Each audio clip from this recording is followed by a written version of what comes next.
Um, Now this is what's going on here.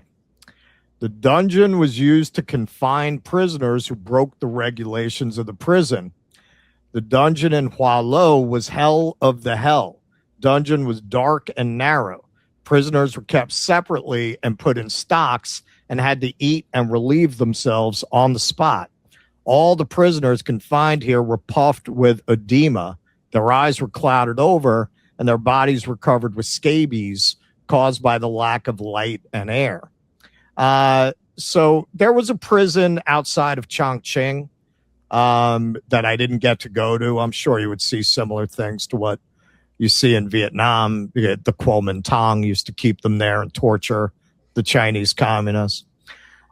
When I saw what these people went through to achieve what they've achieved, I say, how are you going to get Americans to do that? Honestly, man. Honestly. Like, these people were ready to die. Yo, in Hualo prison there, they would have their meetings teaching each other communist theory, and they made them all share the same shit bucket. They would hide the literature in the shit bucket so they could keep training each other in communist theory.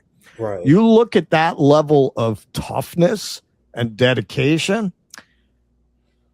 How are you going to build people like that out of this country? That is something you got to be realistic about if you're going to talk about these kind of revolutionary things. Now, for me, that definitely, I don't know if this changed so much. And I don't think you really disagree with this. I think you got a guy like Mamdani who goes ahead and does a rent freeze or a pied-à-terre tax. I think that is good for people who want to push more radical politics, because you want to show people that something that is associated with socialism or leftism made their lives better. I think that's going to make them more open to pitching that. And then, of course, you talk about the genocide of Gaza. I mean, you look at what those people are suffering.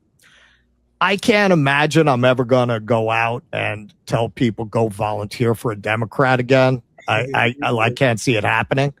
But when there are elections in my city, do I go and vote for someone like Mamdani who refuses to not call Israel an apartheid state? Sure. Am I going to say, yo, go volunteer, Mamdani's having an event? No. Yeah. And part of the reason, especially having seen that coming back, I'm like, I can't really advocate for some kind of an accelerationism when you got a population that can't do that. They're just not gonna. So at that point, you have a social collapse. The only person who's gonna be able to take advantage of that is Peter Thiel, because you don't have a bunch of Vietnamese. The Vietnamese people were the most beautiful people I ever met. It's unbelievable.